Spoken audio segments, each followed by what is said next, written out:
When my parents passed away, everything was divided the way everyone expected. My sister got the house, the savings, the accounts. And me? Just my dad's old car. No argument, no discussion. Like it didn't even matter. My husband didn't even sit down to think. Sell it. It's useless. And honestly, for a moment, I believed him. Because from the outside, that's exactly what it looked like. An old car. Dusty. Forgotten. Left behind. But then, right before I handed over the keys, I noticed something no one else did. Something small. Something intentional. And that's when I realized this wasn't something they left me. This was something they hid for me. My name is Avery Collins. I'm 31 years old. And that car wasn't an inheritance. It was a test. And I was the only one who passed it. Before I show you what I found, comment where you're watching from. Because this story isn't about money. It's about who people really are.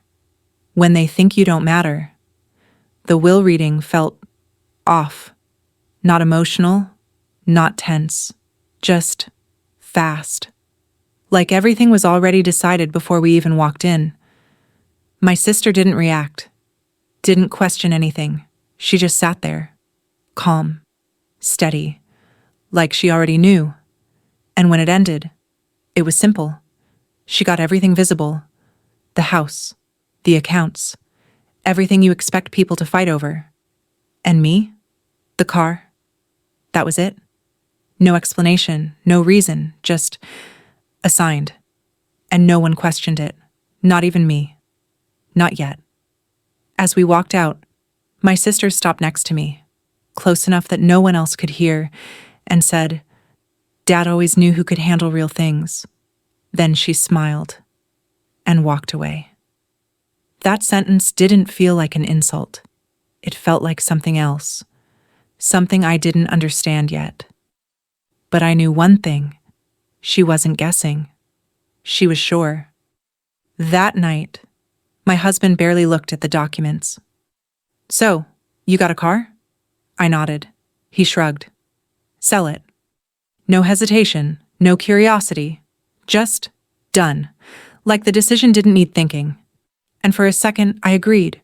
Because logically, he was right. It was just a car. But later that night, I couldn't stop thinking about it. Not the car. The way it was given. My dad wasn't careless. He didn't do random things. He didn't leave things without meaning, and giving me something with no meaning didn't match him. At all. That's when it hit me. What if it's not useless? What if I'm just not seeing it yet? A few days later, I went to see it. Not to find anything, just to confirm there was nothing. Dust covered the outside, windows slightly fogged. Exactly what you'd expect. An old car, left too long, forgotten. But the moment I got closer, something felt off. Not obvious. Just slightly wrong. The driver's seat. It wasn't where it should have been. Not in the position my dad always kept it. Not where we left it last time. Slightly adjusted. Like someone had been sitting there. Recently. And that didn't make sense, because no one was supposed to touch it. No one. I opened the door, sat inside, closed it slowly, and just stayed there for a second. Because the feeling changed. It didn't feel abandoned. It didn't feel forgotten. It felt used. Not often, but enough to matter. Then I saw them. The keys. Already inside. Not hidden. Not misplaced. Placed. Exactly where someone would leave them, if they wanted them found. In that moment, everything shifted. Because now, this wasn't random. I didn't open the glove box. I almost did. But something stopped me.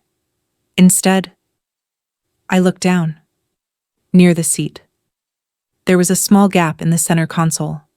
A thin gap, like something had been pushed inside on purpose.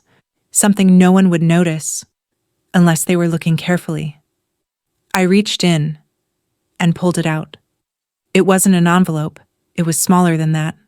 A folded card, plain, unmarked. But inside was just one thing. A location. No explanation, no message, just coordinates. And at the bottom, in my dad's handwriting, "If you found this, don't tell anyone."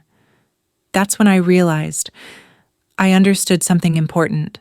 This wasn't about finding something. It was about understanding who I could trust. This was about who I could trust. If you think I went straight to that location, you're wrong. Because the moment I read that line, I realized something else first. Someone close to me was already involved. I didn't go to the location. Not immediately. Even though every part of me wanted to, because that one line, "Don't tell anyone," it stayed in my head, over and over. In that moment, this didn't feel like a discovery anymore. It felt like a warning.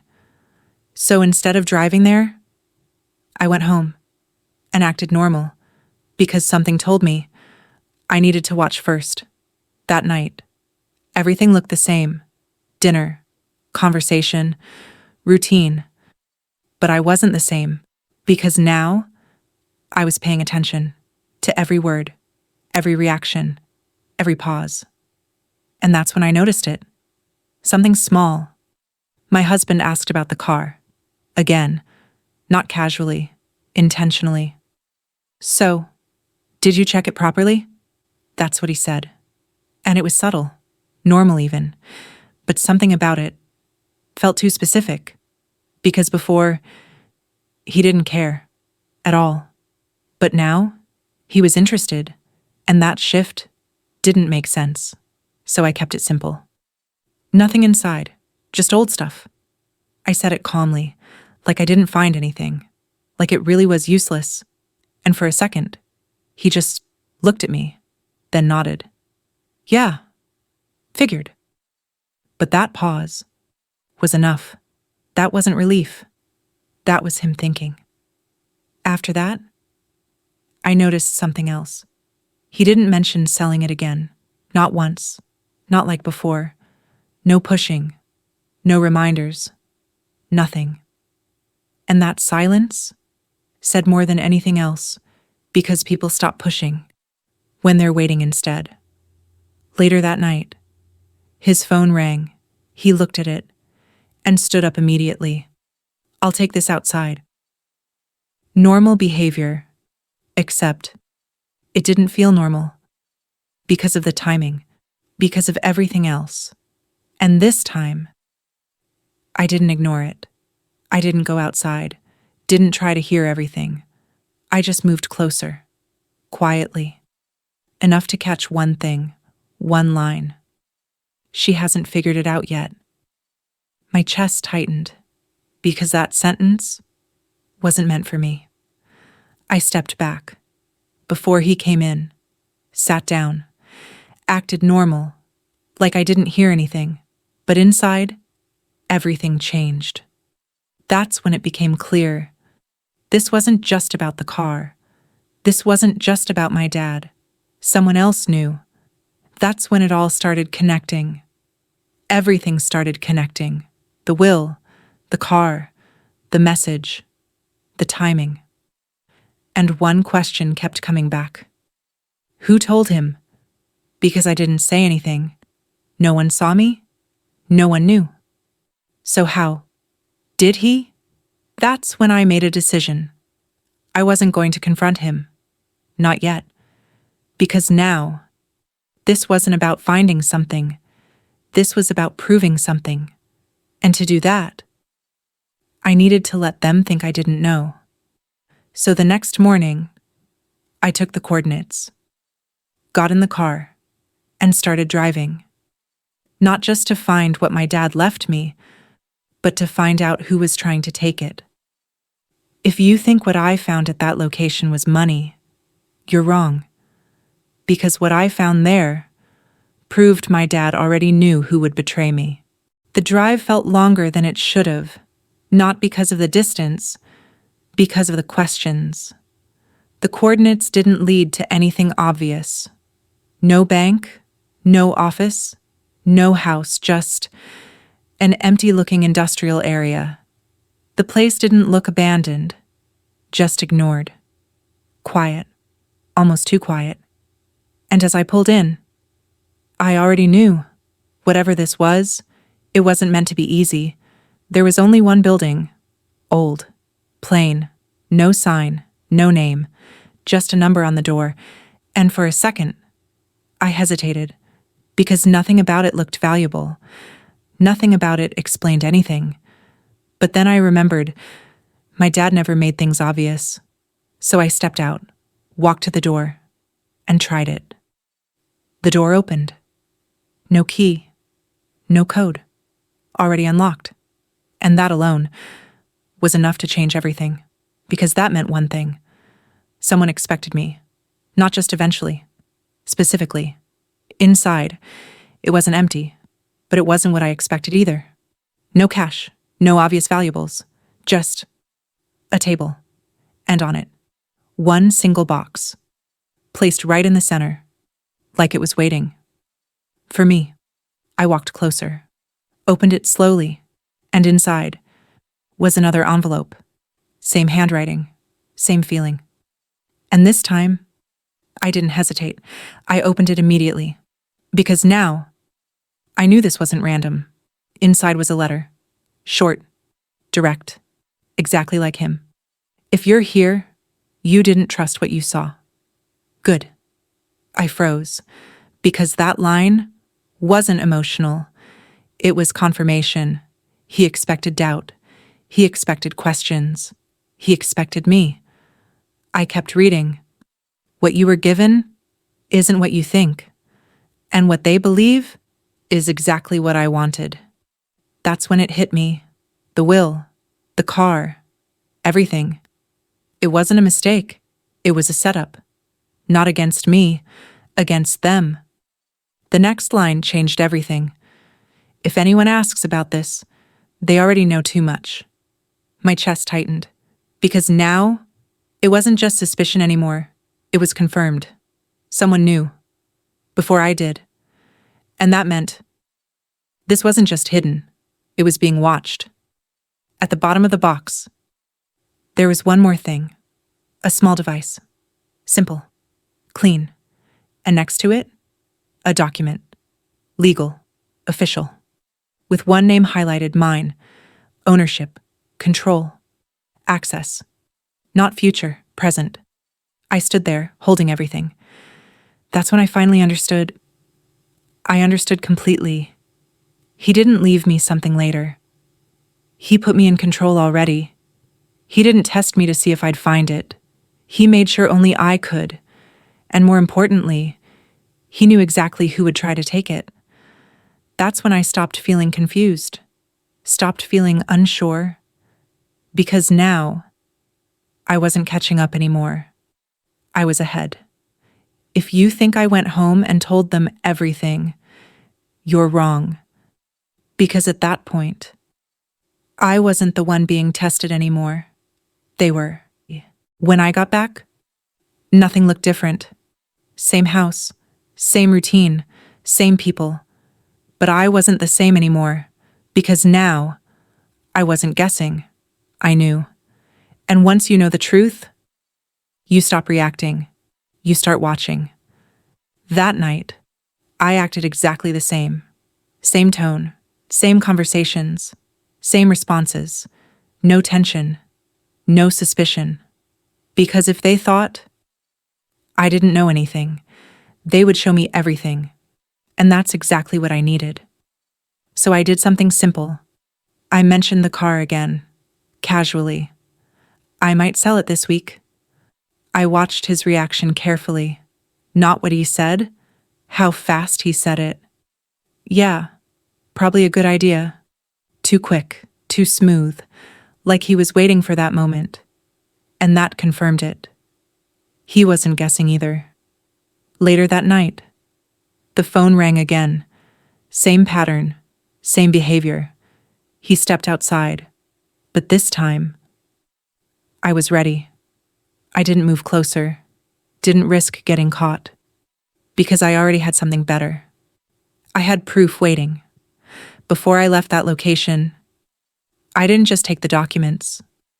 I used the device, the one in the box. Simple, clean, hidden. Because now I understood. It wasn't just given to me for access. It was given to me for evidence. So when he stepped outside, I had already turned it on before he stepped outside. I played it back later, alone. And the moment I heard it, everything became real. She's still clueless. We just need her to move first. His voice, clear, calm, not confused, involved. Then came the part that removed all doubt. I'll talk to your sister again. I paused it. Didn't need to hear more because that one line confirmed everything. It wasn't separate. It wasn't coincidence. It was planned. Together. I kept listening anyway, and it got worse. We'll split it once it's clear. She won't understand the details. Just let her think it's nothing. That wasn't concern. That wasn't confusion. That was strategy. And suddenly, everything made sense. The car, the will, the pressure to sell, the silence after. All of it connected. Because they weren't waiting to see if I'd find it. They were waiting to take it after I did. And the worst part? They thought I wouldn't notice. I didn't confront him, didn't react, didn't show anything. That's when I knew. I had something stronger than emotion. I had control. And once you have that, you don't rush. You plan. Because this wasn't about proving I was right. It was about making sure they couldn't deny it. If you think I confronted them immediately, you're wrong. Because when I finally did, I made sure it happened in a way they couldn't escape. I didn't confront them in private, didn't send messages, didn't argue. Because this wasn't something I wanted hidden. This needed to happen. Where nothing could be twisted. So I kept it simple. Dinner. Same place. Same tone. No pressure. And both of them agreed. Because they thought, I still didn't know. My sister arrived first. Confident. Relaxed. Like she was stepping into something she already controlled. My husband came right after. Calm. Normal. Like nothing had changed. And for a moment, everything looked exactly the same, but it wasn't. Because this time, I was ready. Everything was already set. Not dramatic. Not obvious. Just prepared. We sat down, started talking. Normal conversation. Until I leaned forward slightly and said, before we eat, I want to clear something. And just like that, the energy changed. I didn't raise my voice, didn't explain anything, didn't argue. I just picked up my phone, pressed play, and let it speak. No editing, no emotion, just truth. And as their voices filled the room, silence took over. My sister froze, the confidence, gone. My husband didn't interrupt, didn't deny it, didn't even look at me, just looked down. And that silence said everything. Because people only deny things when they think they still have control. And in that moment, they didn't. When it ended, I looked at both of them, calm, steady, and said, you weren't wrong about the car. Pause.